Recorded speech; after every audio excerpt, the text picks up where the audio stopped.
দেশের ফুটবলের বাক বদলের কাণ্ডারি সাবিনা সানজিদাদের বাদ দিয়ে একটা চ্যালেঞ্জ নিয়ে জর্ডানে পাড়ি জমিয়েছিলেন coach Peter Butler. King Abdullah স্টেডিয়ামে ত্রিদেশীয় সিরিজ শেষে তৃপ্তির ঢেকুর তুলতেই পারেন কোচ। গত বছর দ্বিতীয়বারের মতো সাফ জয়ের পর থেকেই শুরু বাটলার সিনিয়র ফুটবলার দ্বন্দ্বের। নারী ফুটবলের সুখের ঘরে দুঃখের আগুন নেভার দাবি করা হলেও অস্থিরতা রয়েই গেছে। কোচের সঙ্গে দ্বন্দ্বের জেরে দলে জায়গা হয়নি সাবিনা, সানজিদা, মাসুরাদের মতো অভিজ্ঞ ফুটবলারদের। তারুণ্য নির্ভর একটা দল নিয়ে ভালো করার চ্যালেঞ্জ নিয়েছিলেন বাটলার। জর্ডানে ত্রিদেশীয় সিরিজে সে পরীক্ষায় পাশ করেছেন কোচ। প্রথম ম্যাচে ফিফা র্যাঙ্কিংয়ে ৩৯ ধাপ এগিয়ে থাকা ইন্দোনেশিয়ার সঙ্গে গোলশূন্য ড্র। পরের ম্যাচে ৫৯ ধাপ এগিয়ে থাকা জর্ডানকে তাদের মাটিতেই রুখে দেয় লাল সবুজ। অথচ ২০২১ সালে এশিয়ান কাপ বাছাইয়ে এই জর্ডানের কাছেই ৫-১ গোলে বিধ্বস্ত হয়েছিল লাল সবুজ।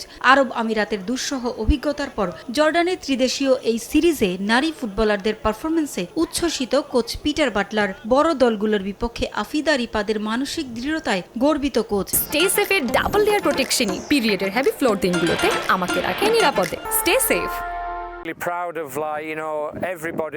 ত্রিদেশীয় সিরিজে ফুটবলাররা দুর্দান্ত পারফর্ম করেছে। মেয়েদের মানসিক দৃঢ়তা, দলের প্রতি তাদের নিবেদন আমাকে মুগ্ধ করেছে। আমি ওদের নিয়ে গর্বিত।